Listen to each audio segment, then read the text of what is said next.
Dua wanita mencuri kalung emas di sebuah toko emas di kota Probolinggo, Jawa Timur terekam CCTV. Sementara itu di Jawa Tengah, setelah sepekan diburu kawanan perampok spesialis mesin ATM, akhirnya dibekuk aparat. Proses penangkapan berlangsung dramatis.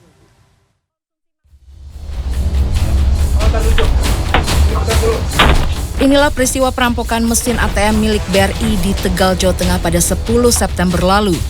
Dengan beringas, pelaku yang berjumlah lebih dari 2 orang itu menjebol mesin ATM dari bilik galeri.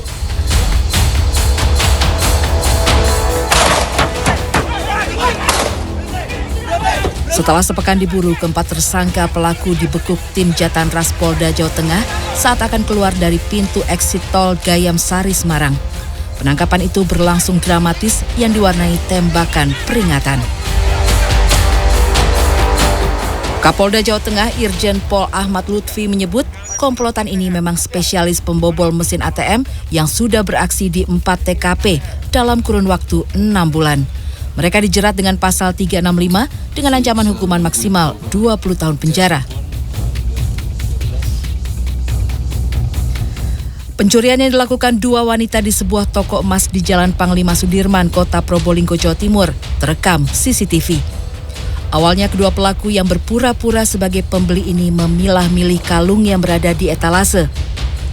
Saat penjaga toko lengah, salah satu pelaku memasukkan kalung curiannya ke dalam saku celana.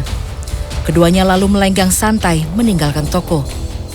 Pencurian ini terjadi pada Kamis 22 September lalu. Total 2 kalung emas dicuri dengan total kerugian mencapai 10 juta rupiah. Pemilik toko emas Yusua Kenneth Kritanto mengaku sengaja mengunggah video ini ke media sosial untuk memberi efek jera bagi kedua pelaku. Ia juga sudah melaporkan kejadian itu kepada aparat kepolisian setempat.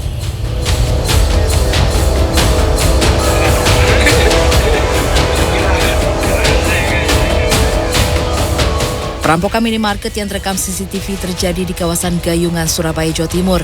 Kawanan perampok yang berjumlah 2 orang beraksi dengan menodongkan senjata api kepada karyawan minimarket. Salah satu perampok memaksa korban membuka kotak kasir dan merampas uang 23 juta rupiah. Adapun perampok lain mengambil rokok di etalase. Bukan hanya itu, para perampok tersebut juga menggasak 6 unit ponsel milik karyawan minimarket dan barang berharga lainnya.